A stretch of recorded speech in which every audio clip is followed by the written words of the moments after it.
Olá, esse é mais um episódio do podcast do Ministério de Casais. Hoje temos o privilégio de estar recebendo o pastor Flávio Ulisses e Verônica. Sejam muito bem-vindos. Muito obrigada. Né? Que Deus abençoe esse momento aqui. Vamos estar juntos, compartilhando. Seja um momento de muito crescimento, né? Para nós e para todos aqueles que nos assistem. Ótimo. Para quem não conhece, Flávio Ulisses e Verônica foram missionários durante muitos anos na Ásia, né? Uhum. Eu vou deixar que eles se apresentem, que ele contem um pouquinho da vivência deles, iniciar os primeiros anos de casamento, né? Que nos tragam um panorama. Começar? Nós nos conhecemos na Igreja Presbiteriana das Graças, não muito distante daqui. Os dois, nós não nascemos num lar evangélico. Nos encontramos na igreja, fomos líderes de juventude, do Ministério da Juventude. Foi assim que a gente se conheceu, né? Eu, engenheiro mecânico, ela turismóloga. Eventualmente, e aí entra algo muito interessante, porque eu nunca tinha escutado falar de missões, trabalhava como engenheiro. Chegava no final de semana, eu tinha que descansar. Então ela vem com uma proposta de ir para uma tal de conferência missionária que ia ter na nossa igreja. E aí eu disse, não, mas no final de semana, era de sexta até domingo. Não, mas aí eu tenho que... É o meu respiro, né? E aí eu disse, talvez lá para o sábado à tarde eu apareça. E foi interessante porque foi nessa tal conferência missionária que acabei entendendo o chamado de Deus para a minha vida, né, que no caso de Verônica precede esse chamado. E aí nós nos casamos alguns anos depois e fomos para Bangladesh em 2002, saímos daqui, estivemos em Bangladesh durante 10 anos e em 2012 cruzamos a fronteira com a Índia e fomos morar em Calcutá, onde estivemos até 2016. Vocês tinham quantos anos quando vocês casaram e foram? Eu tinha 25, ele tinha 26 anos, né? A gente namoramos e noivamos por 3 anos. Quando casamos, a gente ainda fazia seminário. E assim que terminamos o seminário, a gente foi recebido nessa agência missionária que até hoje a gente trabalha, chamada Pioneiros, e seguimos para o campo. Então, eu cheguei no campo... Sem filhos? Não tínhamos filhos? Isso. A gente se casou, eu tinha 25 anos... E chegamos no campo, eu completei meus 30 anos. Então, foi 5 anos aí desse tempo aí de preparo e chegada até o campo. Como foi o chamado, assim, o que tocou o coração de vocês de dizer, não, eu preciso ir, eu preciso atender ao chamado de Deus de ir? Como o Flávio falou, né, o meu chamado ele foi logo após a minha conversão. Então, quando eu conheci Flávio, eu já tinha esse chamado, já fazia um bom tempo. Só me datem aí o período de então, conversão. 1990, eu estava completando meus 18 anos, 17, ia fazer 18. E aí eu vinha de uma família católica e fui convidada por alguns amigos, né, colegas vizinhos, para ir para um acampamento de uma igreja evangélica. Naquele mesmo ano, minha avó tinha falecido, era uma pessoa muito próxima a mim, e eu não queria de jeito nenhum brincar carnaval. Então eu disse, então eu vou. Eu fui, eu estava muito mexida, muito tocada, e foi ali que Jesus me chamou. Foi muito claro para mim. E eu lembro como se fosse hoje essa pessoa que me convidou falando de Cristo. E foi muito claro, eu meio que ouvi mesmo o Senhor dizendo e revelando o amor dele para mim. E logo depois, eu lembro assim de alguns meses depois, eu comecei a frequentar a Palavra da Vida. Então, me apaixonei pelo ministério, comecei a trabalhar e fui também para um retiro vocacional. Nesse retiro vocacional, eu percebi que o Senhor estava me chamando para missões. Na minha casa ninguém era crente, ninguém. Então foi assim, foi uma dificuldade quando o Senhor me converteu, porque meu pai, ele não queria, ele me proibia de ir para a igreja. Então foi bem difícil. E depois veio o chamado missionário. Então foram anos difíceis, mas eu tinha certeza do que Deus queria para a minha vida. Então eu não titubeei em dizer sim a ele, queria fazer o seminário do Palavra da Vida, meus pais não permitiram, porque a gente só poderia entrar lá com autorização dos pais, não foi permitido. Depois eu, frequentando a Igreja das Graças, já há algum tempo, conversei com o pastor disse, olha, tudo bem, se você tem esse chamado missionário, vamos trabalhar. Começamos a trabalhar com plantação de igreja, então a gente começou a plantar. A gente começou para um trabalho de plantação de igreja em Porto de Galinhas, na época com os Surfistas de Cristo. Suzana Então, o Evanarte, na época, que era um grupo de teatro da igreja, e eu ia todo final de semana, né? E hoje existe uma igreja presbiteriana lá que foi plantada pela Igreja das Graças. Então, foram um dos primeiros trabalhos que a gente foi envolvido, né? Entramos no seminário, começamos a fazer teologia, depois mudamos para a educação cristã. E, enfim, eu fui perseguindo eu entendi esse chamado. Nunca deixei que as dificuldades, eles tornassem esse chamado obscuro. Porém, eu sabia que tinha um tempo para isso, né? Tanto que durou uns 10 anos até eu chegar ao campo. Uma das coisas que eu tinha no meu coração, que eu sabia, era um trato, uma conversa que eu tinha com o Senhor, que eu não gostaria de ir solteira, eu não me via solteira no campo. E até então eu não entendia, não conseguia enxergar ninguém que tivesse o mesmo chamado que eu. Então, quando a gente começou a namorar, ele não tinha esse chamado, mas ele tinha um compromisso muito grande com evangelismo, e eu via muito isso. Então, eu entendia que Deus estava nos unindo. E aí foi o que aconteceu. Na época, eu era secretária da Igreja das Graças e tinha muito contato com, até então, seminarista Ronaldo Lidório. Então, a gente escrevia, na época eu mandava cartas, os boletins da igreja, e eu tinha assim, uma paixão pela África, achava assim, que Deus estava me chamando para a África, acompanhava o ministério com os concombas e tudo. E aí ele veio para uma conferência lá na igreja. Né? Não era conhecido, era um jovem, né, de seus 20 e poucos anos. E eu disse, Flávio, você precisa ir, que esse missionário, ele é uma bênção. E ele, não, na sexta-feira de noite, não vou. E não fui, só fui no sábado. E eu disse assim, você precisa, aí você vai ver. Ele foi, escutou uma vez e no domingo ele atendeu ao apelo. Então, assim, foi uma bênção. Eu fui apresentado a algo que eu não conhecia antes. Então, Cristo vem na minha vida em 1990, eu tinha 18 anos de idade. Cheguei, né, num momento da minha vida onde eu tinha absolutamente alcançado todas as metas que eu pensava em alcançar aos 18 anos de idade, e fiquei extremamente decepcionado quando eu percebi que elas não trariam ou não estavam trazendo a satisfação, a felicidade. Não é isso que todo mundo quer, né? A busca pela felicidade.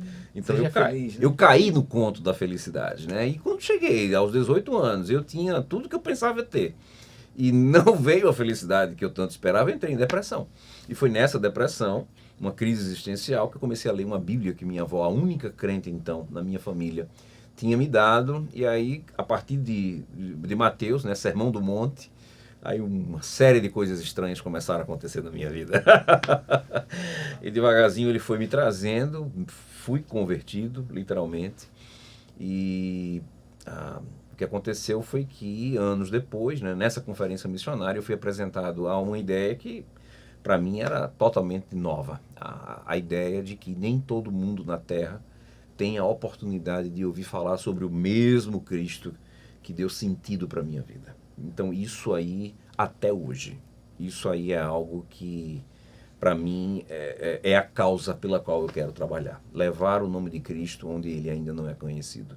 Então, mesmo que eu não esteja fazendo isso diretamente, eu vou estar de alguma maneira envolvido com essa causa, porque não é possível que hoje, né, desfrutando de tudo que nós temos como igreja brasileira, global, a gente ainda não tenha alcançado os confins da terra como deveria. Então, para mim, essa é a causa que vale a pena morrer, sabe? Levar o nome de Jesus Cristo onde ele ainda não é conhecido. E o lugar?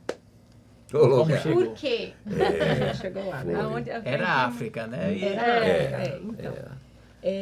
Bom,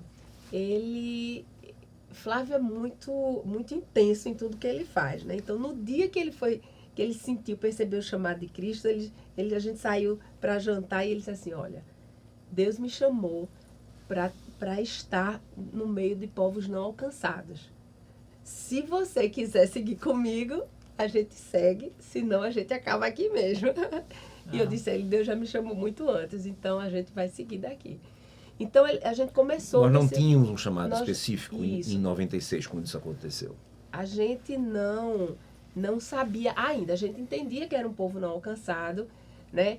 Eu lembro que ele ficou muito sensibilizado pela causa dos muçulmanos, que até hoje... Não naquele momento, veio depois. Mas a gente começou... Na pesquisa. Isso, ele começou a pesquisar e a entender aquilo ali. E aí começamos a procurar uma agência missionária, né? Que trabalhasse com povos não alcançados, né? A gente falava-se muito na janela 1040, então a gente começou. E aí... Nessa busca, né, por uma agência, chegamos até a Pioneiros, a Pioneers, que na época não tinha sede aqui no Brasil, era lá em Orlando. Ele entrou em contato na época, acho que foi por e-mail ou foi por carta, eu nem lembro. Por e-mail. Por e-mail, nós fomos respondidos, né? Já tínhamos tentado entrar em contato com outras, não recebemos resposta, eles responderam a gente, começamos esse diálogo, né? E logo veio a questão da filiação, tal. Eles são assim um dos nossos valores, né, hoje como agência é a flexibilidade. Nós não poderíamos ser missionários da Pioneiros a partir do Brasil, mas aí eles fizeram com que isso acontecesse, né? E aí surgiram algumas oportunidades, né? Essa mesma pessoa que estava no escritório nessa época iria sair do escritório de Orlando para pesquisar um local para servir. E acabou que essa pessoa foi para Bangladesh. E eles visitaram alguns locais, esse casal, né, foi para Bangladesh, sentiu que Deus os estava chamando para Bangladesh. E um outro valor da nossa organização é trabalho em equipe. E aí eles começaram a convidar pessoas, né, para fazer parte dessa equipe. E aí chegou esse convite para a gente, né, ele já conhecia, já estava participando do nosso processo de filiação à agência, e a gente, sim, por que não? Vamos lá conhecer Bangladesh. E aí a gente fez que a gente chama survey trip, né, uma viagem de pesquisa. Era o perfil, né, porque era muçulmana ali, a gente já tinha essa 1040, ideia, um país muçulmano. Isso. E aí a gente foi. Chegamos lá, né, visitamos, entendemos a situação, né? Recebemos o convite formal da equipe dele, né, que era líder de equipe, e começamos a dizer, nós vamos orar, vamos considerar, voltamos para a nossa igreja, conversamos com o nosso conselho, e depois de orarmos todos, né, entendemos que Deus nos estava chamando para Bangladesh. E aí a gente foi. E como foi o preparo antes, assim, para vocês? E aí, logicamente, vocês já estavam, quando vocês foram para Orlando, vocês já estavam casados? Já. A gente já estava com quase 5 anos de casado, né? Eu cheguei lá... Em 96, na noite daquela conferência, eu procurei o meu pastor para ter um gabinete com ele, pastor Sérgio Vitalino, vocês devem conhecê-lo. E aí eu sentei com ele naquela semana. E eu estava pronto para largar o emprego e ir para onde fosse. E a pergunta que eu fiz para ele foi, me diga o que eu tenho que fazer. Estou pronto para largar o emprego agora. E ele, graças a Deus, com muita sabedoria, como sempre até hoje, ele disse, olha, você não tem um curso, você precisa de preparo. Você não nasceu num lar evangélico, você não tem um curso bíblico, você precisa de preparo. E foi ele que freou, ele disse, então não larga o emprego agora não. Então foi ele que me indicou para o SPN. Eu comecei a fazer o Seminário Presbiteriano do Norte em 96. E aí, aqueles 5 anos foram importantíssimos para que a gente fosse discernindo o chamado, entendendo, amadurecendo, abrindo, né, possibilidades de parceiros, alguns dos quais até hoje estão conosco, né, depois de todo esse tempo. Então, o chamado foi sendo amadurecido. Então, saímos de povos não alcançados. Eventualmente, quando eu fiz a pesquisa, o meu diploma de engenharia apareceu como uma oportunidade que Deus já vinha trabalhando antes mesmo de qualquer chamado, né? Que me daria acesso a países muçulmanos que normalmente não abrem suas portas para missionários ou pastores. Então, e foi o que aconteceu. O meu diploma foi muito importante para que eu tivesse os vistos que eu obtive durante os 14 anos que a gente esteve lá. Então, o chamado foi sendo amadurecido, veio a viagem de pesquisa em 2001, que era também o nosso último ano de seminário, e em 2002 chegou, então, o momento, né, eu lembro como se fosse hoje, trabalhava numa empresa, uma empresa de engenharia, e é interessante porque o tempo foi passando, né, você se preparando, mas o dia que chegou aquele e-mail dizendo, olha, chegou a hora, está na hora de pedir demissão, rapaz, bateu frio na barriga. Eu disse, meu Deus do céu, o que é que eu estou fazendo? Será assim? O que é que eu estou fazendo? Depender, porque eu estou há 20, a gente está falando de 2002, há 22 anos, sem vínculo empregatício, sem CLT, eu tinha tudo isso, havia uma estabilidade, a ilusão. Aquela a ilusão que a gente estava conversando antes, né? De que, não, agora eu estou bem, estou aqui, estou firme. Então eu tinha a ilusão, na época eu tinha a ilusão. Então, na hora de abandonar aquela ilusão, dá trabalho, sua fé é testada, né? E, enfim, graças a Deus não foi suficiente para me deter, não. Então, hoje, né, 22 anos depois, estou aqui contando história e ainda mais apaixonado pelo Deus que me chamou. Então, isso a gente não, infelizmente, não é regra. E eu me sinto muito agraciado por Deus, e é isso que me faz todos os dias trabalhar por Ele, para Ele, de forma que o seu reino continue crescendo e se expandindo, porque eu já recebi demais, né? E com relação a essa mudança, né? Larga o pai e mãe. Isso. Não tinha um filho nesse período? Não, isso também foi uma escolha consciente que a gente fez. Na verdade, eu já estava mais do que pronta para ser mãe. Minhas amigas já tinham casado, né? 30 anos. Todas, grande maioria, já com filho. Toda vez que eu saía da maternidade de visitar eu saía com o coração despedaçado, louca para ser mãe. Mas a gente tinha esse combinado entre nós. A gente sabia que os primeiros anos iam ser anos difíceis. A gente entendia, a gente já conhecia como ia ser quais seriam os passos a serem dados. E entendíamos também que uma criança ali iria dificultar muito, comprometer muita coisa. Aprendizado de língua e cultura, ia ser tudo muito difícil. Então a gente fez esse sacrifício, esperamos, né, 6 anos para ter o nosso primeiro filho. Então, fomos testados nessa área também. Eu lembro que quando a gente foi prestes a sair daqui... Um mês antes. Exatamente, um mês antes eu comecei a fazer meus exames e tudo. E aí descobri uma deformidade no útero e o médico disse assim, você pode não ter filho, viu? Pouco provável que você tenha filho. Isso me deixou assim muito perturbada, né? Porque era um sonho da minha vida ter filhos.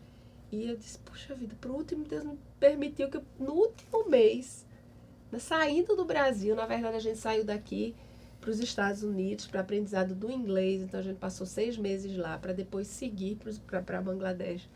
E eu disse, agora que eu venho saber disso, não tenho tempo para fazer mais nada, tratamento, não tenho nada. Então assim, foi um outro milagre de Deus. Então nossos filhos são milagres de Deus, né? Porque foi Deus provando a fidelidade para conosco, né? Porque teve uma época que a gente achou que a gente poderia não ter filhos, né? Enfim, então a gente esperou esse tempo para ter filhos, porque a gente sabia que na nossa equipe existia uma programação, digamos assim, nos primeiros anos, que era aprendizado de língua, morar com a família local, muçulmana. Então a gente passou 1 ano morando com eles. E ter filho numa situação dessa ia ser muito complicado. Então a gente... você falou do nosso preparo, né? O nosso preparo era mais local, né? Então, a gente fez o seminário, precisávamos ter uma certa fluência na língua inglesa, porque a gente aprendeu bengali a partir do inglês. Eu não tinha essa fluência, então a agência conseguiu para a gente que a gente ficasse morando com uma família de americanos por 6 meses para a gente apressar esse aprendizado, né? Aquecer esse aprendizado de língua. E aí a gente seguiu para Bangladesh. Lá a gente passou mais esses 2 primeiros anos focados em língua e cultura, né? Por isso a gente tem ido morar com a família local. Pelo que eu entendi, assim, vocês estavam bem focados na questão missões. Isso. Né? na ida. Mas também eu percebi que o coração apertava quando falava ali, não posso ter filhos, não vamos ter filhos. Isso. Foram 6 anos ali. Isso. Como foi para vocês esse... Foram 2 anos onde a gente não sabia. Na verdade, o médico chegou até a dizer que ela precisaria fazer uma operação. E chegou até a sugerir que a gente adiasse a ida. E eu acho que para nós foi um teste aquilo ali, né? Mas não foi preciso nada. Antes mesmo do nosso primeiro retorno, Verônica já engravidou, então ela já voltou grávida.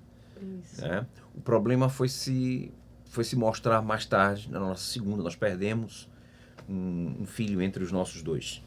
Então realmente havia um problema, e um problema que era grave e sério. As 2 outras gravidezes depois de Flavinho, o nosso mais velho, ela precisou ficar meses de repouso. Então, realmente havia aquilo ali. Então, Flavinho veio como uma bênção, né? E Vitória mais à frente, mas não sem a gente ter perdido um bebezinho entre os dois, né? Então, o problema existia, não foi razão para a gente ficar, né? E eu creio que a providência divina mesmo nos abençoando aí devido a esse teste de fidelidade. Isso. Aí depois desses 2 anos lá, e vocês ficaram, né, numa família, aprenderam a língua e tal. Depois desses anos, como é o trabalho do dia a dia, tanto nesse período quanto depois, assim, a rotina de vocês lá, mais ou menos? Esses primeiros anos, de fato, a gente precisava. Era política da nossa equipe. Você não vai se dedicar, vocês não vão se dedicar a ministério. O ministério de vocês é aprender a língua. Vocês não têm como ministrar aqui se vocês não aprenderem a língua com fluência, né? Então, a gente precisou estudar nesses 2 anos, entender, né, sobre o local, sobre como ele pensa, como ele age, como ele vive, para que a gente pudesse... Uma das nossas, digamos assim, um dos perfis da nossa equipe, né, era essa aculturação considerável, digamos assim. Contextualização, né? E a gente precisava aprender isso. Depois desses 2 anos, tendo essa língua, as oportunidades eram muitas. Por quê? Porque, ao contrário até do que a gente conhece aqui, o muçulmano, ele é muito interessado em religião. Então, eles sabiam que nós éramos... seguidores de Jesus. Exato, por sermos estrangeiros. Então, ele estava você perguntando alguma coisa. Então, sempre a gente tinha oportunidade, tendo a língua, de falar de Cristo, de falar da nossa fé. E foi isso que a gente fez. Obviamente, em termos de igreja, o que a gente tinha lá é bem diferente do que a gente tem aqui. A gente tinha oportunidade de falar para cristãos. Existia um grupo pequeno, reduzido de cristãos vindo do islamismo. Mas eram, imagine, pessoas que não tinham conhecimento bíblico, né? Quase zero, porque não tem uma escola dominical, não tem um pastor, não tem quem ensine. Então, o que Flávio, depois eu, né, no caso, fazia, né, de forma frequente era isso. Era ensino da palavra, ensino bíblico, treinamento de liderança. No meu caso, era mais com crianças, né, os filhos desses crentes, e ele trabalhando mais diretamente e indo em lugares que os nossos irmãos de equipe americanos, por conta de toda a minha aparência fazia com que eu pudesse ir visitar crentes em vilas isoladas sem chamar a atenção. Isso. As pessoas não sabiam nem que eu era estrangeiro, muito menos um representante do Senhor Jesus Cristo. Cara indiano. Então isso foi coisa de Deus, né? Ninguém planeja uma coisa dessa, ninguém é treinado para isso. Planejamento é soberania de Deus mesmo, nos dando essa chance. Nós não esperávamos encontrar esse grupo de ex-muçulmanos. Então a gente foi com um propósito maior de evangelizar. O que ocorreu, mas o que aconteceu? Esse era um grupo, então a gente morava numa cidade de 1 milhão, né, de habitantes. Havia um grupo de 50, 60 crentes e que literalmente clamavam por ensino da palavra de Deus. Precisavam de ensinamento de liderança, de treinamento, né, para liderança. E então acabamos focando os nossos esforços nesse grupo, o que o que nos deu, sabe, eu tive o privilégio de servir os meus heróis da fé. Os meus heróis da fé estão em Bangladesh. E eu tive o privilégio de ensinar a Bíblia para eles, né? Então, foi marcante demais, inesquecível. E o que a gente hoje tenta dar aos nossos candidatos, né, aos missionários que hoje a gente mobiliza, treina, mentoreia, vem exatamente desse tempo aí de aprendizado e de desenvolvimento do nosso relacionamento com Deus. Nesses 2 anos que vocês passaram, né, aprendendo a língua, inseridos, estavam morando na casa de... 11 meses. Dos 2 anos, 11 meses foram numa vila. Uma vila com 9 muçulmanos. Uma família. Uma família, dentro da casa dele. Como estava, né, a questão do relacionamento de vocês, do casamento, quais foram os desafios que vocês enfrentaram, né, já que não tinha uma terceira vida ali envolvida, era menos danoso. Menos complexo. Mas quais foram essas dificuldades? Eu lembro de um líder que nos preparou para algo que realmente acontece, né? Acontece muito. Que é você ver uma nuance, uma face do seu cônjuge que você nunca conhecia. Então, o choque cultural, ele também vai aflorar algo o pior que você tem em você.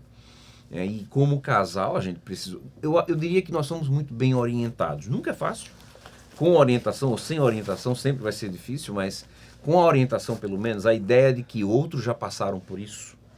A importância de você ouvir o mais velho, ouvir o mais experiente. Exatamente. Então, ponderar, né? Aquilo para mim foi muito importante, para observar na minha esposa comportamentos que aqui ela não demonstrava, porque estava na sua própria cultura, falando a sua própria língua. Confortável. Estava na sua zona de conforto. Mas quando você sai dessa zona de conforto, é sob estresse que a gente vai demonstrar comportamentos que, né, quando você está estável. Então, a gente teve que enfrentar, fez parte do pacote, né, e tivemos que redefinir casamento num contexto transcultural e muçulmano.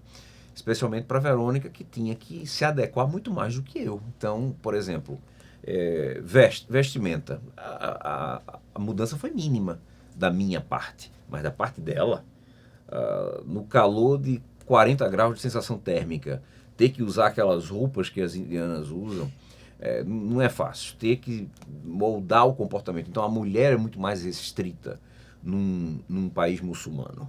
Então, ela não pode, por exemplo, fitar o sexo oposto. Ela tem que olhar para baixo. Então, tem toda uma série... Então, imagina você, no meio de choque cultural, ter que mudar comportamento. Se aprisionar, na realidade, né? É bem diferente. E, assim, esses impactos, como é que tu lidaste com isso, né? Com tranquilidade ou... Não sei, eu acho que ele pode dizer mais do que isso, então tranquilidade, né? Mas, lembra mais quem apanha, né? É porque tem coisas na vida que as pessoas dizem pra você que é difícil. Você sabe que vai ser difícil, mas quando você chega lá e começa a viver aquilo, é muito mais difícil. Isso, e eu sou esse tipo de pessoa. Não adianta você me dizer como vai ser, eu preciso passar por aqui. Então, assim, eu acho que tiveram muitos momentos, vamos falar em termos de relacionamento. Eu não tinha mais ninguém, era só Flávia, né, que falava português, né, eu não tinha outra pessoa para falar português. Na vila, era com ele que a gente conversava. Então, obviamente que ele precisou, assim, ter uma paciência extra, né? Porque ele precisava me ouvir, ele precisava ser aquela pessoa que ia ser minha melhor amiga, meu melhor amigo, e ele ia ser... Todo mundo, para mim, ali ia ser ele. Só pai, mãe, o que eu tivesse era Flávio, né? Então, isso... a gente precisou exercitar, ele precisou ter essa paciência, esse olhar, né? Outra coisa que era muito interessante vivendo na vila é a privacidade. A gente não tinha privacidade. É verdade. Né? Exceto 2 momentos. Depois do almoço, da sexta, que todo mundo vai dormir, e à noite, né? Quando a gente tranca o quarto. Mas mesmo assim, a gente não tem privacidade, né? E sendo estrangeiros numa vila que nunca recebeu estrangeiro de qualidade nenhuma, então via gente de outras vilas. Curiosos, somente para isso na olhar, cultura não é inapropriado. Eles entravam na casa, iam até o nosso quarto. alguns deles, ainda lembro como se fosse hoje, entrava na porta do nosso quarto, dava uma escaneada com os olhos, não dizia uma palavra e ia embora. Chega uma hora que você pensava assim, o que esse povo tá fazendo aqui? Dava um desespero, assim, de vez em quando. Isso, eles entravam, olha, viu a gente, entrava, botava o rosto, assim, entrava assim, você tava lá, saí, pronto. Então, assim, a gente precisou né, muito estar junto um do outro, porque não tinha um outro mesmo para conversar, para falar das frustrações, para rir junto, né? Porque também tinha sua parte engraçada, né? Tudo que realmente eu queria processar, só tinha ele para processar, então a gente... E só tinha ele para culpar também, né? Ele foi muito compreensivo. A gente tinha essas questões, mas ele era muito compreensivo. E assim, era interessante porque a gente procurava ter um comportamento que seria um comportamento respeitoso entre os muçulmanos, como ele falou, a maneira da gente se vestir, a maneira de eu tratar os homens, as mulheres. Eu estava ali para aprender, né? Então eu estava lá observando. E eu tinha que me submeter a tudo isso se eu quisesse abrir portas, né? E era muito interessante como a gente era respeitado pelo local, né? Mas uma coisa chamava muita atenção, porque lá, obviamente, a mulher, para você ver, o relacionamento que era mais puro não era entre mulher e homem, entre irmãos.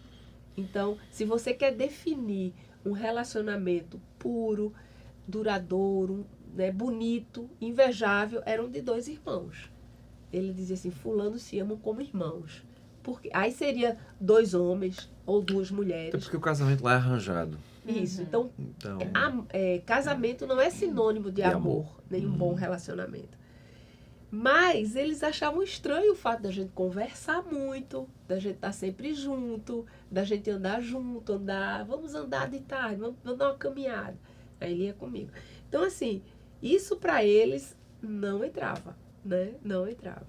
Então, de alguma maneira, enfim, eu acho que a gente deixou a gente mudou um pouquinho o paradigma. Por quê? Porque eles têm uma ideia do que é o ocidental pelo que eles enxergam na TV, que não é padrão positivo. É o que de querem ninguém. mostrar, né? Eles olham um filme de Hollywood e eles acham que relacionamento Não é só o aquilo ocidental, ali. é o cristão. O cristão, exatamente. Então, tudo que eles veem na televisão, eles associam com o cristianismo.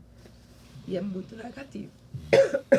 E quais foram assim, os maiores desafios como casal que vocês enfrentaram ao longo da vida de vocês longe de casa? Estou no casa lá, mas longe do seu país. Que vocês lembram, assim? O que você acha?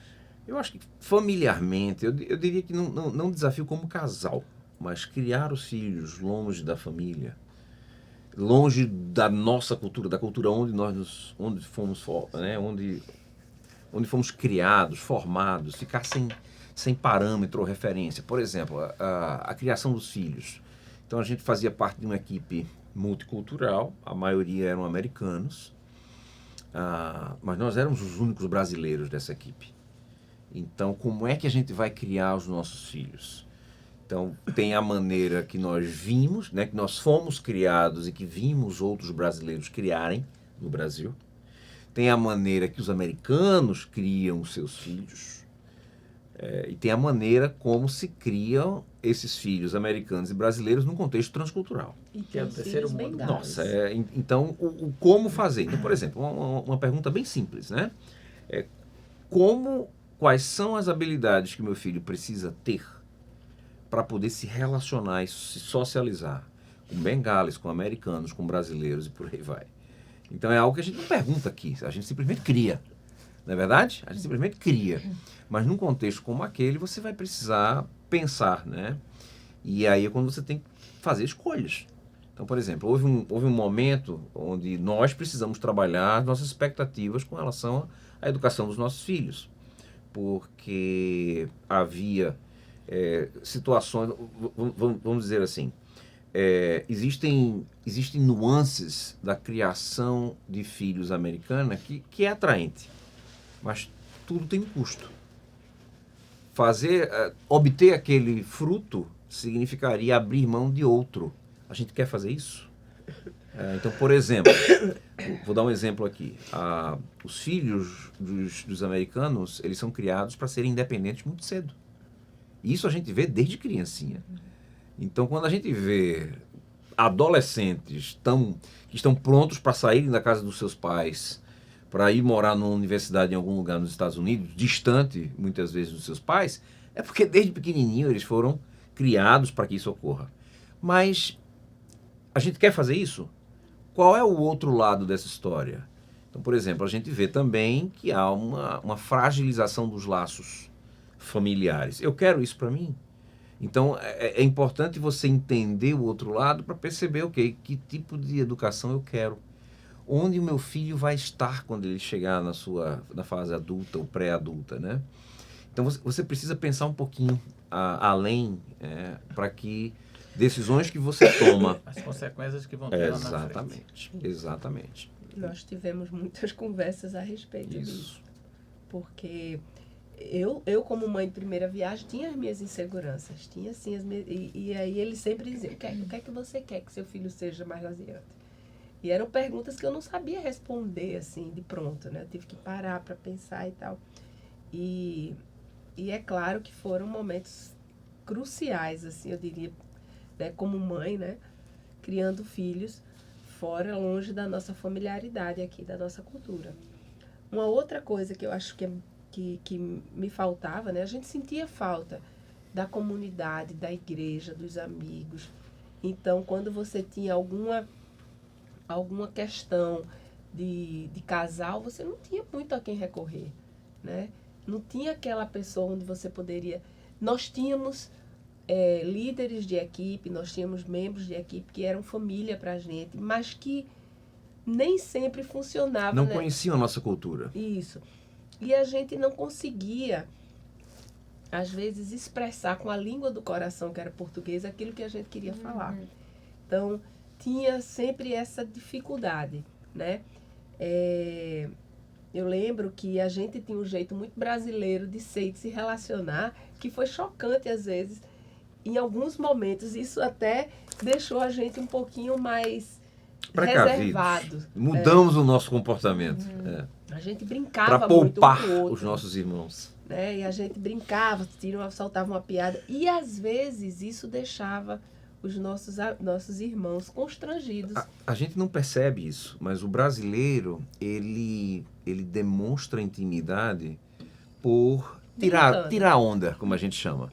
Eu não vou tirar onda com alguém que eu desconheço ou com quem eu não tenho intimidade. Eu vou ser mal entendido, eu posso ser mal entendido. Se eu estou brincando com alguém é porque eu tenho espaço na relação para aquilo. Só que essa brincadeira que para nós é saudável e até nos faz sentir próximos, né? Isso incomoda os americanos de uma maneira que a gente teve que parar de fazer isso. Porque existiram situações, eu lembro de uma específica, em que um dos irmãos disse, eu preciso sair da sala, não? Porque ele escutava como a gente estava tratando um ao outro e ele achava que a gente estava se acusando, enfim. A gente estava brincando. Coisas de contextos transculturais. A gente parou de fazer isso porque a gente percebeu que eles estavam se constrangendo. Não compreendiam, né? E aí a gente parou, né? Porque a gente percebe que há todo aquele tratamento muito formal, mesmo entre marido e mulher, e aí a gente brincava e isso deixava eles um pouco incomodados. Então, por conta disso e tantas outras coisas, faltava essa pessoa, esse casal, que quando a gente tinha alguma questão ou alguma coisa que gostaria de tratar, a gente não encontrava essa pessoa, né? Então, nesse sentido, a gente sentia falta, assim, eu pelo menos senti falta de conversar mais proximamente com alguém. Mas, enfim, eu acredito que essas dificuldades, elas de fato forjaram muita coisa. A resiliência que a gente não vê hoje, que é difícil ver, né? Às vezes casais com 2, 3 anos já se divorciando, né? Nas primeiras dificuldades, enfim. Dificuldade a gente pode contar, né? Porque a gente passou por tantos... Mas exatamente essas dificuldades tornaram essa caminhada um tanto mais... Mas eu acho que é assim, eu tô percebendo, é o propósito que vocês dois tinham de uma Sim. missão. Sim, Porque os casais hoje, muitas vezes não sabem nem por que estão casados. isso. Não tem a compreensão da missão do próprio, porque o próprio casamento é uma missão que Deus dá, né? De você É perpetuar propósito dele. a aliança do Senhor, né? Você deixa representantes do Senhor na terra, você forjar novos núcleos familiares, né? Através dos seus filhos. Isso. Mas muitas vezes os casais não entendem essa missão, não conhecem, não tem preparo antes de casar para entender essa missão do casamento. E vocês estavam lá longe, tendo dificuldades, mas vocês tinham o entendimento da missão de vocês, não só como casal, mas dentro daquele povo, Isso. né? Então, mesmo as dificuldades, elas serviram para fortalecer, Isso. né, a relação de vocês. Na verdade, os processos deveriam servir para isso, né? Nós é que temos expectativas extremamente irrealistas, que acha que vai casar e tudo vai ser o mar de rosas que se espera. Vai ser aqueles desenhos animados da Cinderela, Isso. né? Felizes para sempre. Pois é. E tal. Então, eu diria que qualquer relacionamento, inclusive o nosso com Deus, piora antes de melhorar. E no sentido de que nós precisamos desses processos, né? Então, domingo passado eu estava pregando sobre aquele texto de 2 Coríntios, quando Paulo fala sobre regozijar-se nas tribulações, nas perseguições, nos momentos difíceis. Somente no prisma da economia de Deus você consegue entender o que Paulo quis dizer ali. E somente quando você passa por pelo menos alguns desses processos que podem ser dolorosos, desgastantes, extremamente extenuantes, mas quando você percebe o fruto, você entende o porquê. E ninguém vai orar por mais, porque só Deus sabe, né? Mas pelo menos você se engaja nos processos difíceis, quando eles acontecem, porque você percebe que a palavra de Deus está certa acerca desses processos, na economia de Deus, eles vão servir para o bem daqueles que o amam. Então, quando você começa a experimentar isso, você pode falar o que o apóstolo falou. É possível, sim, se regozijar nas dificuldades, porque, no mínimo, vão nos levar para próximos de Deus. Eu quero crer também para mais próximos daqueles que estão ao nosso redor. Tem potencial para isso. Nem todo mundo vai abraçar ou vai entender assim, mas está muito claro na Bíblia e fora dela que aqueles que entendem essas verdades, essas promessas, eles conseguem não somente se tornar mais resilientes, mas aqueles que abraçam esses processos, eles acabam se tornando melhores pessoas, maridos, esposas, pais, filhos e por aí vai. E falando dos processos e das dificuldades, eu tenho certeza que vocês experimentaram da graça de Deus inúmeras vezes, né? Compartilha com a gente assim, alguns momentos onde vocês até hoje olham para trás e o coração fica aquecido só de lembrar da graça de Deus sendo derramada. Acho que um deles são os filhos, né? A gente não esperava que, né? Não esperava, não. A gente tinha alguns questionamentos vindos de outras pessoas, de médicos, né? E tudo, se a gente teria ou não filhos, né? Então, assim que a gente resolveu ter filhos, né? Então, acho que rapidinho eu me engravidei, voltamos para o Brasil. Foi exatamente na horinha certa, né? A gente estava terminando esse tempo de que a gente chama homestay na família, e aí a gente sabia que ia voltar para o Brasil, já era o 2º ano, e rapidamente chegamos exatamente quando o médico queria que a gente chegasse aqui com os 3 meses de gravidez, para acompanhar a gravidez. Então, foi muita graça do Senhor, foi bênção, né? O fato da gente ir e voltar com eles, hoje estão no Brasil, né? Graças a Deus, caminhando bem, né?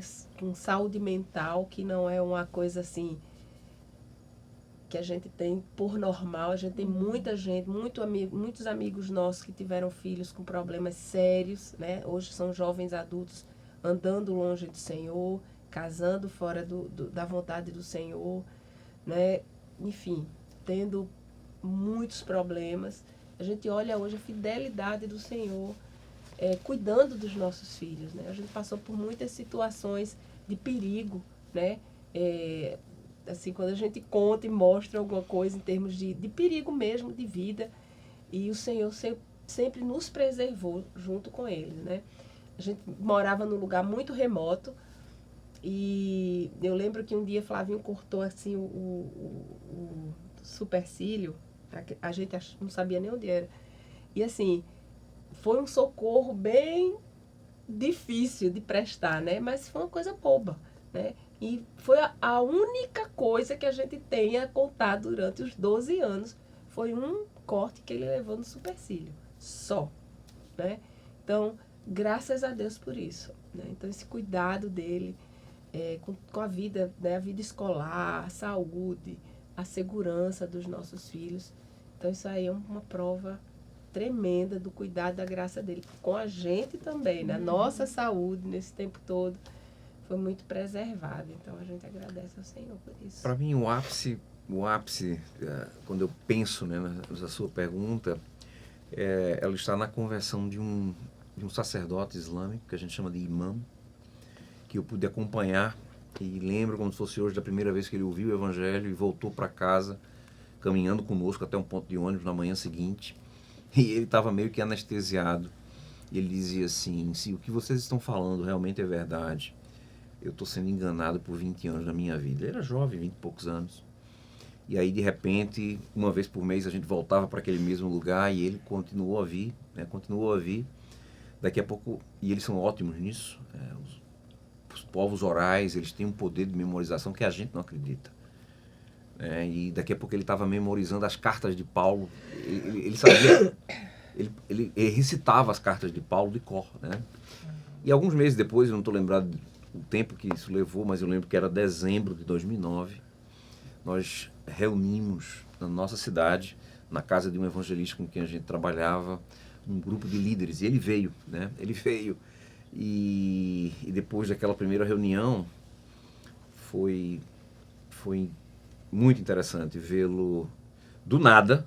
Acabou a reunião, e assim que a reunião acabou, ele disse: amanhã eu quero me batizar. E todo mundo sabia que o batismo é a grande decisão. É o batismo que faz você sofrer, né? E foi interessante porque o evangelista, o dono da casa, onde a gente estava reunido, ele disse: não, fulano, pense direitinho. E ele insistindo: não, eu quero me batizar, amanhã eu quero me batizar. Tem um rio aqui perto, não tem? Então eu quero me batizar. E eu lembro voltando naquele dia para casa, como se fosse hoje, na minha bicicleta, e eu chorava e louvava a Deus, dizendo: valeu tudo, Senhor. Se fosse só por isso, se encerrasse aqui a minha história, valeu tudo que aconteceu. Ver uma vida, e quem trabalha com muçulmano sabe o milagre que é alguém sair do Islã até o momento em que eu presenciei ali, né? Dizer: eu quero ser batizado em nome de Jesus Cristo. O milagre, o tamanho do milagre né? Então, eu olhava para aquilo ali e voltava, e foi pronto. Ali meu coração, acho que transbordou de uma maneira muito especial diante de Deus. E eu experimentei de um volume da graça de Deus que é difícil expressar. E quando os meninos nasceram, né? Nasceu Flavinho. Uhum. E aí, quanto tempo depois? 6 anos depois. 6 anos depois. Isso, Flavinho nasceu, a gente voltou para o Brasil porque eu sabia que a minha gravidez ia ser uma gravidez delicada. Então o médico disse: você ficou grávida, volta para o Brasil. Então foi assim, Flavinho nasceu prematuro, mas nasceu bem. Eu já estava há um tempo de repouso, porque ele ia nascer ainda antes. Então nasceu com 8 meses. E depois quando ele estava com 3 anos, eu engravidei novamente, perdi o bebê quando ele estava com 5 meses de gravidez. Ele nasceu, mas não sobreviveu. Aí depois de mais alguns anos, engravidei de Vitória. Engravidava, volta para o Brasil, passa por um procedimento chamado cerclagem e fica de cama. Então foi isso, Vitória, eu fiquei toda a minha gravidez aqui, em casa de cama, né? E aí vocês voltaram? Todos os dois nasceram aqui, com 3 meses, 4 meses, voltaram para o campo. Primeiros meses de vacina, vamos embora de volta. Flavinho, aos 10 anos de idade, falava 3 línguas, fluentemente. Então, tiveram uma vida bem diferente, cresceram num ambiente bem diferente do nosso. Graças a Deus hoje o testemunho dele, principalmente, porque Vitória voltou com 5 aninhos, então ainda era muito pequenininha. Flavinho experimentou muito mais do campo, né? E o testemunho dele, graças a Deus, é muito positivo. Tivemos o prazer, né, de vê-lo professando a sua fé aqui esse ano, aqui nessa igreja. Então, assim, pra gente é muito, não tem preço, né? Não tem preço ver tudo isso e experimentar de Deus, experimentar a graça do Senhor. Tantas dúvidas que a gente já teve antes, né? E poder ver, a história continua sendo contada, né? Mas poder ver a mão do Senhor e de novo, não é que o cuidado de Deus só vai ser expressado se as coisas acabarem bem. Não. Mas é reconhecer que, apesar de nós não precisarmos disso para recebermos e experimentarmos o cuidado dele, a gente só pode contar as bênçãos e isso só nos dá mais responsabilidade, sabe? No sentido de, esse é o Deus pelo qual eu quero morrer trabalhando. Esse é o Deus cuja missão eu quero, até o final da minha vida, poder estar engajado. Porque eu sempre recebi muito mais do que eu mereço. Muito mais do que eu mereço. Que às vezes a gente tem uma falsa ideia de que a salvação dos nossos filhos depende de nós. É outra ilusão que muitas vezes toma conta dos nossos corações. O mesmo milagre vai ter que acontecer na vida deles. E isso ninguém tem controle. Nenhum de nós tem controle. Então aquela mesma ilusãozinha que a gente estava conversando no início, ela também é transferida para a educação dos nossos filhos. E é aí onde papai e mamãe se sentem extremamente diminuídos, no sentido de, meu Deus, eles chegam na adolescência, começam a tomar decisões por conta própria, começam a demonstrar suas personalidades, que não necessariamente serão como eu gostaria que fosse. E aí você se sente extremamente fora do controle. Eu vejo nisso uma excelente oportunidade para você, de novo, colocar joelho no chão, porque não tem como. Não está sob o seu controle. E é joelho no chão e pedir que o Senhor derrame sua graça e misericórdia. E eu vi isso acontecer, né? Flavinho entrando na adolescência e eu experimentando essa falta de controle. Nossa, você vai correr para quem? Vai correr para aquele que tem controle sobre todas as coisas. Então, por isso que é tão especial passar por alguns anos, por algum tempo, experimentar esses processos que são extremamente desconfortáveis. Agora, imagina como eu estava naquele domingo vendo meu filho professar a fé. Algo que não é obra minha. Não fui eu que fiz, que controlei. Entende aqui? Então como é que você não só experimenta essa graça, mas sempre me vem à mente, meu Deus, eu não mereço. Mas louvado seja o teu nome pela tua bondade. E o que é que eu posso fazer por esse Deus que tanto me dá? Sabe? É isso que eu não consigo. Se você não vive por Ele, o que é que você está fazendo da sua vida? Como é que você está gastando essa vida que é temporáriazinha? Era um períodozinho pequeno, né? Então é uma alegria para mim, sabe? Poder representá-lo, falar a respeito dele e seguir em frente, experimentando, né, graça, ou seja, favor imerecido. Mas sem jamais poder deixar de estar trabalhando e dando o meu melhor para que ele possa ser glorificado. Que hoje em dia existe muito essa questão das regras, né? Os passos, os 5 pontos, os 6 pontos, os 10 pontos, né? Quer fazer isso, quer que seu filho faça aquilo, quer aquilo outro, então siga esses passos e tal. E na realidade, o que a Bíblia diz é assim, instrui seu filho, né? Ao caminhar, ao deitar, ao levantar, né? Pastoreie o coração dele, né? E peça que Deus derrame graça e lembre-se da aliança, né? Quando ele batizado na infância, lembra da tua aliança. Mas pare para pensar na incoerência, especialmente de nós reformados, quando a gente diz crer acerca de uma salvação que não é meritocrata, que não vem da nossa própria força. Imaginem, se você não tem se você não tem domínio da sua própria salvação, imagine a do seu filho. Mas a gente esquece muitas vezes dessa, né, da teologia que a gente diz crer e quer na base do braço trazer a salvação para os nossos filhos. Não vai ser ter assim. Ter o controle, né? A gente quer ter o controle das coisas. Mas é bênção. E a questão do retorno de vocês? Voltaram para o Brasil? Quais foram os desafios, né, desse regresso? Né? Tem Acho que primeiro a percepção de é hora de voltar. Isso. A hora de voltar, Deus toca naquilo que é mais precioso para a gente, que são os nossos filhos. A gente entendeu que o Senhor queria que a gente mantivesse os nossos filhos no sistema educacional brasileiro. Como é que a gente fez isso? Através do homeschooling. Né? A gente tinha uma escola parceira, que é a Escola Fazer Crescer, desde sempre, desde da educação infantil. As diretoras, né, nos deram essa possibilidade, né, de fazer esse processo legalmente. Na época, a gente conseguiu fazer isso, em que eu ensinava Flavinho em casa e ele voltava para o Brasil e fazia uma prova de reclassificação para ver se ele estava realmente dando conta do conteúdo. Quando a gente voltava para o Brasil, ele ia para a mesma sala de aula, frequentava as aulas normalmente.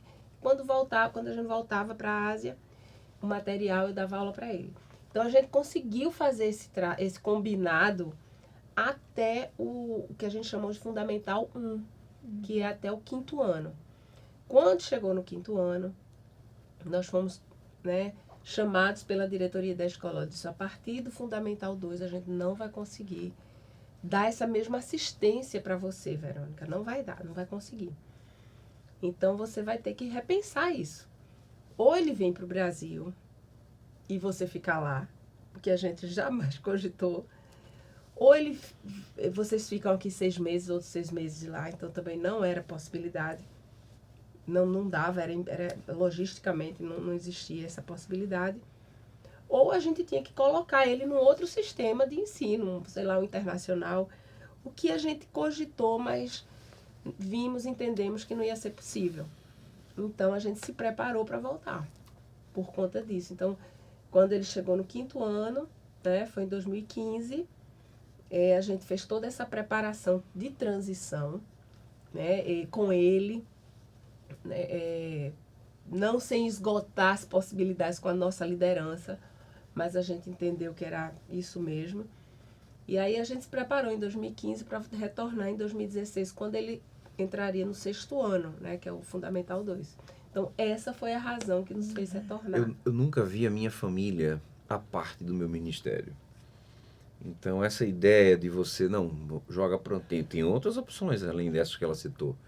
Tem um colega meu, agora, nesse momento, está com um filho numa escola, como é que ele chama? Boarding school? Interna. Não, uma escola interna. Ainda existem essas escolas. Internato. Então, você manda, então o filho está na Índia, sozinho, numa escola, e eles estão em Bangladesh. Isso é bem comum. Mas eu nunca senti paz com relação a isso. Nunca, para mim, eu acho que muitas vezes nós pastores, a gente corre o risco de a comunicação para a sua família, especialmente para os filhos, que não vão ter a mesma maturidade para entender certas coisas que seu cônjuge tem. Mas, direta ou indiretamente, ou melhor dizendo, indiretamente, ou às vezes até diretamente, você comunica para os seus filhos que o ministério é mais importante do que eles.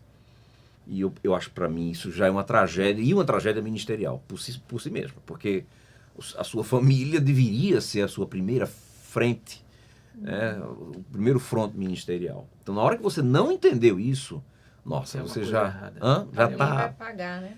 Exatamente. Então, para nós, observando outros casos, nunca tive paz. Na minha cabeça, a decisão veio muito simples, de uma maneira muito natural, ao perceber que o meu filho, que foi educado numa situação tão ímpar, tão única, ele vai precisar de mais tempo meu quando ele estiver fazendo a transição para a fase adulta, não de menos. Entende aqui? Então, para mim foi muito claro isso. E eu digo, olha, Senhor, para que eu tenha paz, eu vou precisar estar com ele onde ele estiver. E a ideia, né, não tinha como a gente ir morar num outro país. Então, a ideia era voltar para o Brasil e aqui ajudá-lo nessa transição. Então, é muito bom a gente poder olhar para trás, olhar para as decisões que a gente tomou e ver Flavinho onde ele está hoje. Então, assim, vocês estão tocando um ponto que é interessante, é a questão ministerial, mas a gente pode tratar também da questão secular. Por exemplo, né, suponhamos, Verônica foi chamada para um trabalho, sei lá, na Paraíba, né, vou passar a semana trabalhando na Paraíba e eu volto no final de semana. O pastor Flávio, não, vou trabalhar em Maceió, por exemplo, e final de semana eu retorno para casa e a gente vai estar junto. Sendo que o filho, ou os filhos, né? Não, a gente deixa com minha mãe, deixa com minha tia, e assim, quais são as... muito delicado. A aplicação é a mesma, né? As orientações nesses casos, ou por exemplo, né, uma pessoa passou no concurso, não, mora longe e vem só de tempos em tempos. Né? Como equacionar isso aí num casamento? É delicado. Eu diria que vai depender muito do caso, da idade dos filhos. Então, por exemplo, se eles já são adolescentes, faz sentido que eles se envolvam no processo decisório. Entende? Há um custo. Há um custo. O perigo hoje é você olhar para essas promoções, talvez, ou mudança de emprego, de uma maneira puramente de carreira. A pergunta é, o que é mais importante na sua vida?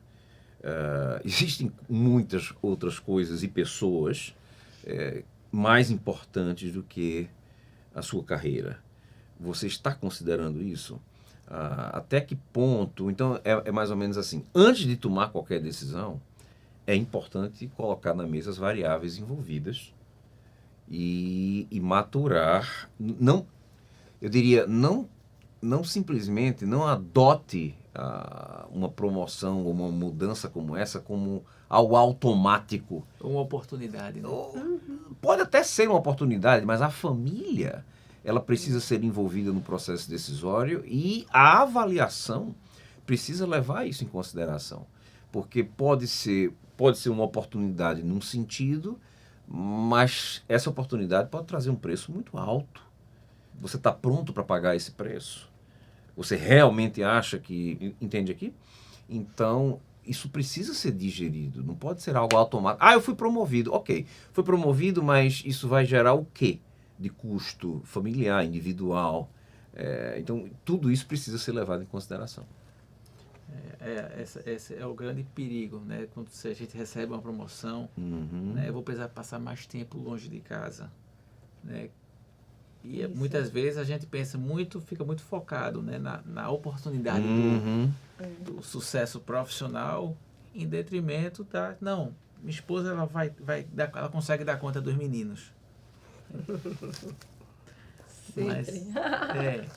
Mas qual vai ser a consequência dos meus filhos e da minha esposa no longo prazo? Que depende muito da idade deles, o quão dependentes eles ainda são, se eles podem ou não.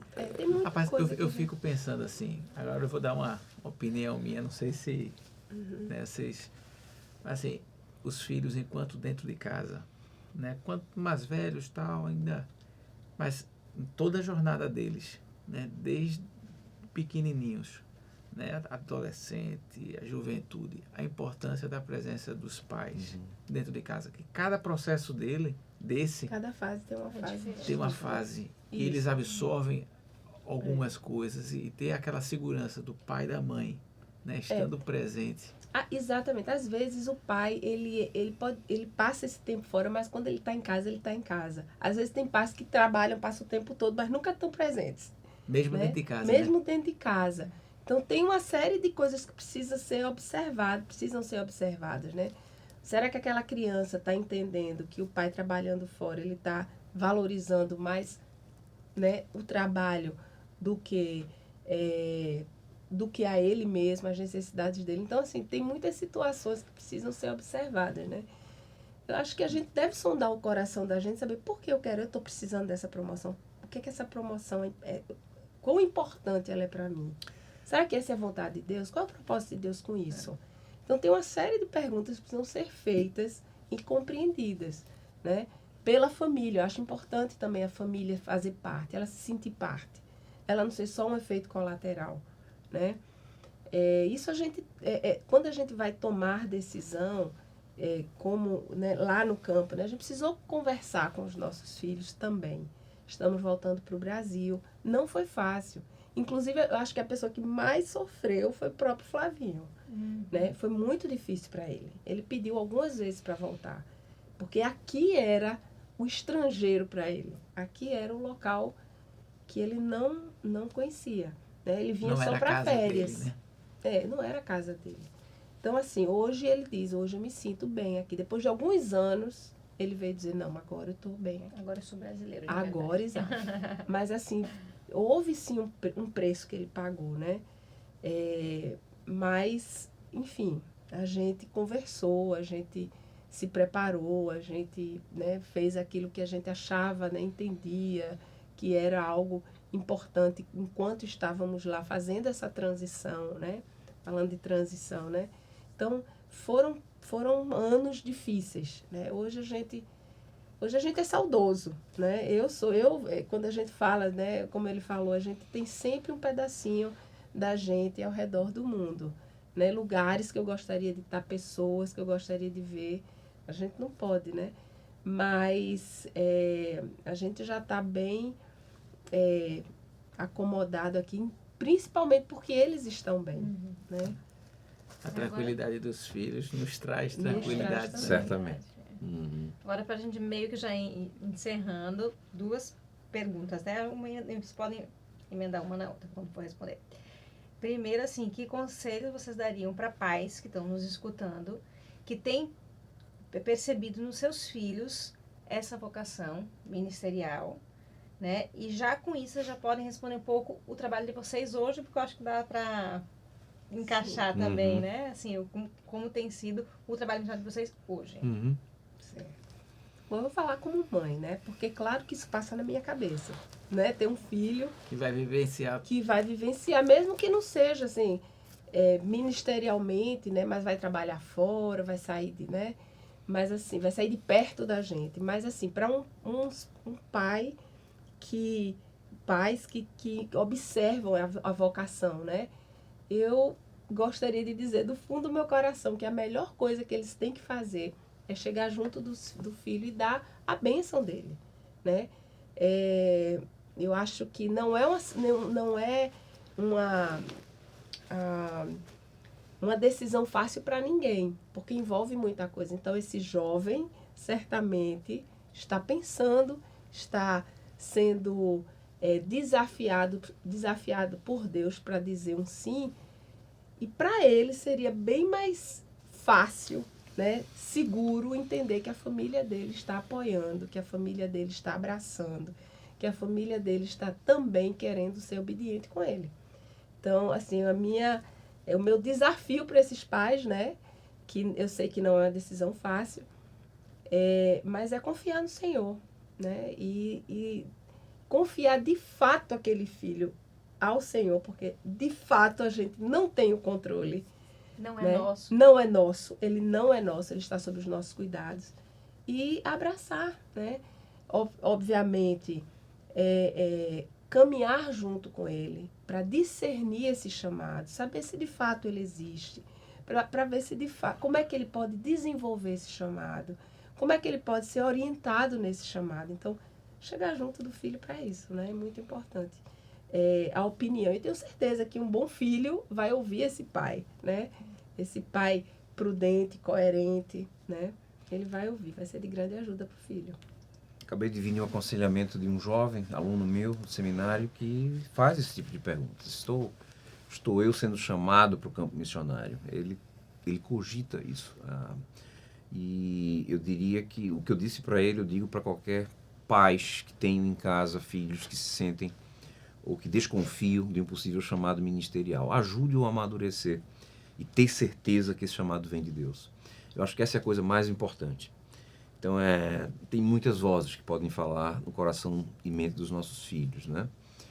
Ajude-o a processar, a amadurecer, a testar até esse chamado. Martin Lloyd Jones costumava dizer que a primeira coisa que ele fazia quando alguém vinha falar de um chamado no gabinete dele era desencorajá-lo. Porque se realmente fosse de Deus, não havia desencorajamento que fosse apagar aquele chamado, né?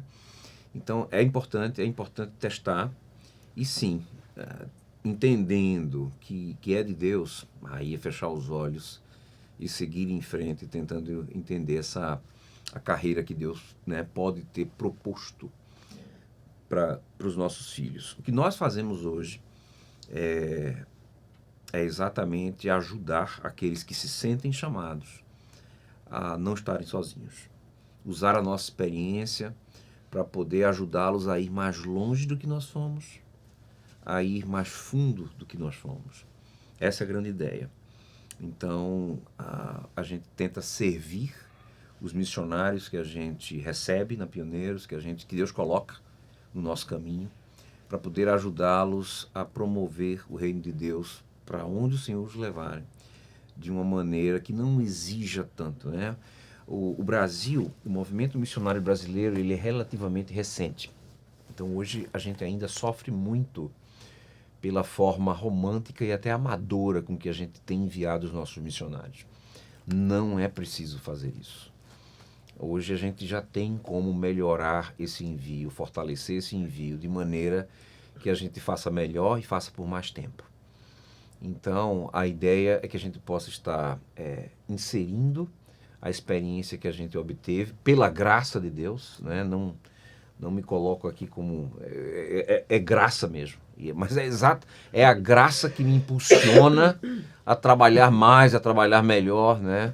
Para que outros possam chegar, como eu disse, mais longe, fazer melhor para o nosso Senhor. Então, a ideia é poder ajudá-los, auxiliá-los. Então, a gente mobiliza, né? Mentoreia e envia para alguém que a gente confia receber do outro lado da corda. Então essa é a ideia que, graças a Deus, tem funcionado. E a gente hoje, nós já temos, né? Mês passado a gente escutou o testemunho do primeiro casal que a gente entrevistou em 2016, quando a gente retornou. E esse casal hoje, nossa, quanta coisa aconteceu. Foi muito gratificante poder pensar em quanta coisa aconteceu desde aquela primeira entrevista até o momento hoje em que eles estão literalmente plantando uma igreja entre refugiados iemenitas na Malásia. Então, assim, ouvir o testemunho deles encheu meu coração. E, mais uma vez, reafirmou, né, a economia divina dentro de toda a nossa jornada. O porquê de tanta coisa, o porquê de... né? E hoje a gente percebe como a gente pode estar, a partir do Brasil, ajudando brasileiros a representarem o Senhor Jesus Cristo entre não alcançados ao redor do mundo.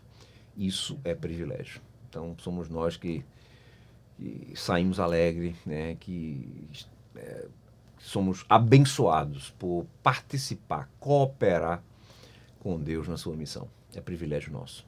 Benção. Agora, já que a gente está falando sobre isso, só para deixar a informação para quem está assistindo a gente, tem alguém do outro lado assistindo e pensando assim, eu quero, como eu busco esse apoio, como eu encontro perspectivas para me dar esse apoio, para me ensinar, para que eu possa ir. Você pode pesquisar na internet Pioneiros Brasil.